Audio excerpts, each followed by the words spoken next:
Thank you so much. And I'll talk a little bit more about that at the end. Just a few thoughts on that, because as Regina pointed out, it is way too fresh. But in the meantime, we have important stuff to talk about here today. So first of all, how many of you know somebody with Alzheimer's or dementia?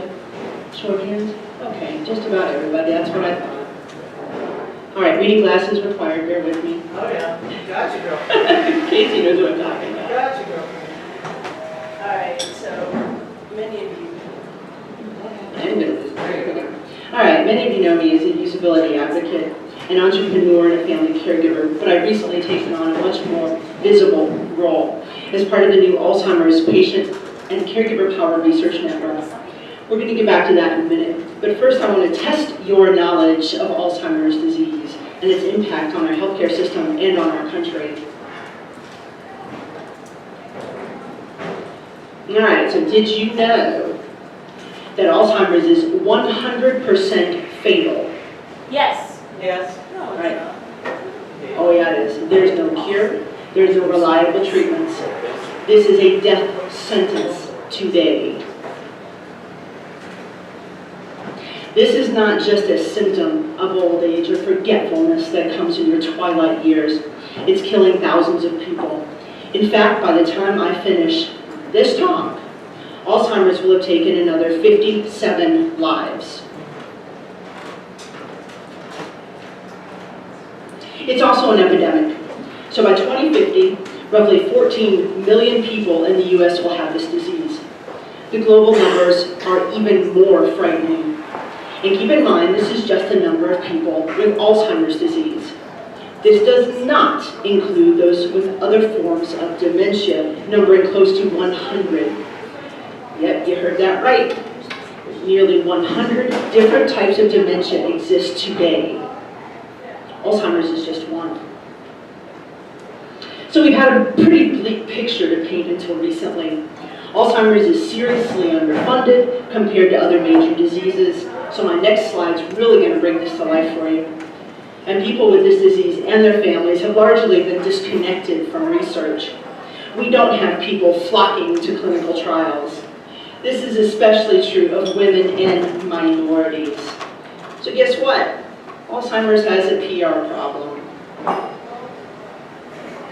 Due to a recent influx of Alzheimer's research funding at NIH, this graph looks way better than it did just 6 months ago. And yet, look at the disparity in funding for Alzheimer's. Now, let me illustrate this a little better. Cancer, Alzheimer's. For anyone who was wondering what I was talking about, that's not a good ratio there. We must do better. While we're looking at scary numbers, here's a few more that ought to worry us. The imbalance of minorities and women participating in clinical trials. Probably no surprise to our folks from Lilly. The same people who bear the brunt of the cost and care for their loved ones with this disease. This is simply unacceptable. More scary math. Rand recently confirmed what I already knew, that dementia is the most expensive disease in America, eclipsing cancer and heart disease, eclipsing them. To date, my husband and I have spent more than $250,000 to support multiple parents with dementia. Big bucks. So fasten your seatbelts. The cost of Alzheimer's is about to unleash a firestorm of financial problems on our healthcare system. You ready for this? By 2050, this will equate to $20 trillion, trillion with a T. So that $910 million for NIH research starts to look like a drop in the bucket, doesn't it? So we need a full court press. We need new approaches. We need those who suffer with Alzheimer's along with their family caregivers participating as research partners. Yes.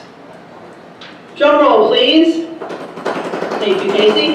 Introducing the National Alzheimer's and Dementia Patient and Caregiver Powered Research Network.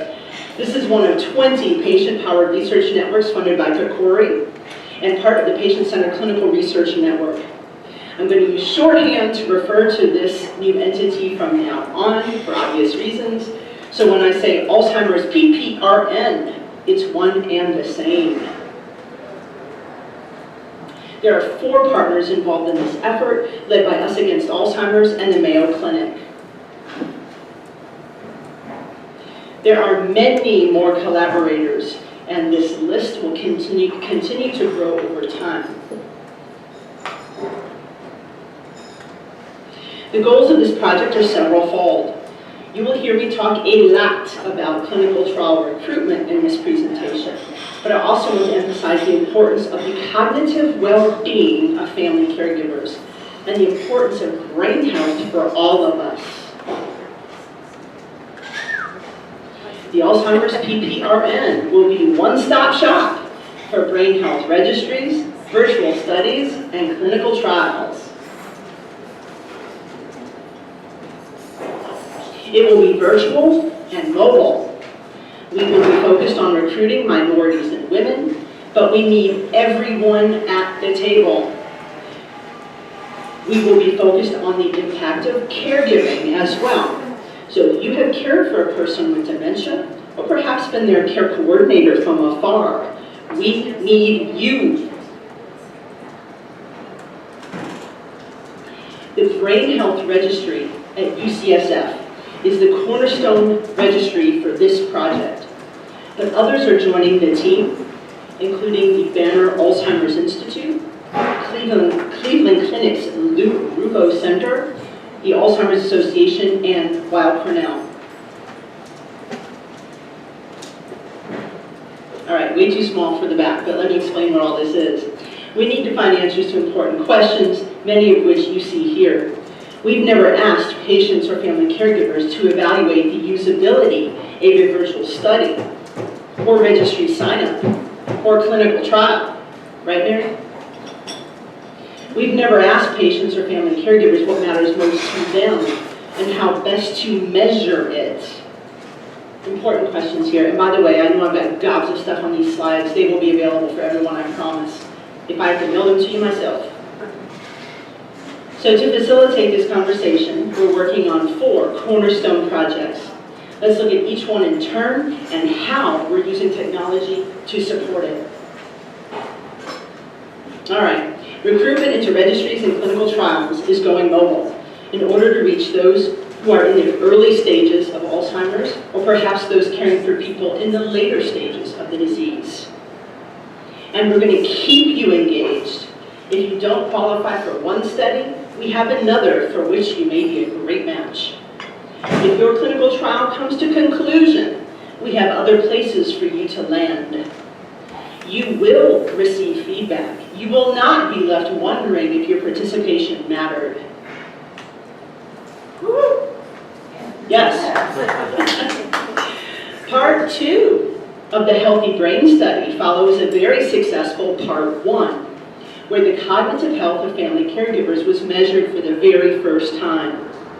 Because we understand the enormous stress these caregivers are under, we will offer a virtual intervention to those caregivers who meet a certain threshold for depression. Matt, are you listening? Where'd he go? Where'd he go? Where'd he go? Are you listening, Matt? And one thing I wanted to touch on, there he is. From this morning, you talked about folks that you work with that have either met the criteria having been in combat or having been a caregiver. I'm here to tell you that for those of us who are caregivers, they're 2 and the same. I'm sorry, 1 and the same. Yeah. I'll get these things right one day. They're definitely 1 and the same, especially for those of us. The constant vigilance side of this that we've talked about, heard from several speakers this morning. I can't even begin to explain that to you guys. All right, so we're also assembling a group of 1,000 advocates to participate in critical early adopter activities, focus groups, mobile health app testing, and online registry use. We have patients and family caregivers already working on podcasts and blogs, telling their stories and chronicling their experiences as they participate in clinical trials. So what makes the Alzheimer's PPRN different? We've already touched on all of these. First, family caregivers are key research participants. Second, data is shared back to the participant. And of course, last but not least, continued involvement and engagement of participants after that trial or study ends. We want you as a participant for life. Our goal is to change the culture of clinical trials, particularly those for Alzheimer's, and integrate the voices of patients and family caregivers in drug development and beyond.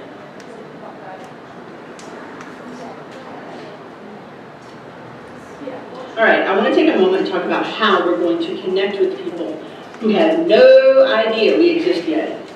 And that's most everybody. We're truly bringing Alzheimer's research to the people. We will be engaging with folks on multiple back channels. You will be seeing us online, in the media, and in the community. These are the audiences we're targeting. Guess what? Most of you fit into one or more of these categories. We need to get the word out. We need your help. And to let America know that the Alzheimer's PPRN is getting ready to launch. This is what we want to accomplish as we reach out to people. First, removing stigma and distrust from clinical trials and registries. Those words don't have connotations with a lot of people. Make them part of the dialogue being held at dinner tables around the country. Second, embracing cultural differences in how we present this information to ensure that all families are comfortable with and want to participate in what we're doing. Third, utilizing diverse platforms to meet people at the technology modality that they are comfortable with. Finally, focusing on the health of caregivers and the importance of their voice in finding new treatments for Alzheimer's. Because remember, guys, we often speak for people who can't speak for themselves. All right, there are even larger forces at work here that I want to touch on very briefly. The Alzheimer's PPRN is actually part of a larger effort that is unfolding as we speak. It's called Galaxy. This will be a hub of activity for patient-centered dementia research. Stay tuned on this one. I also want to bring to your attention an important partner of the Alzheimer's PPRN, the Global Alzheimer's Platform, otherwise known as GAP. This project is designed to fast-track clinical research by removing barriers and inefficiencies that cause unnecessary delays. Because we have another problem to contend with. On average, it takes 17 years to get from knowledge generation to knowledge application in research. We can't wait 17 years to bring new treatments to those affected by Alzheimer's disease. There are three very independent efforts on my screen right now. Obviously, the PPRN, the Precision Medicine Initiative, and the Learning Health System, which you'll hear Josh talk a lot about tomorrow. So in my humble opinion, these three efforts joined together could be the blockbuster partnership that Alzheimer's research has been looking for.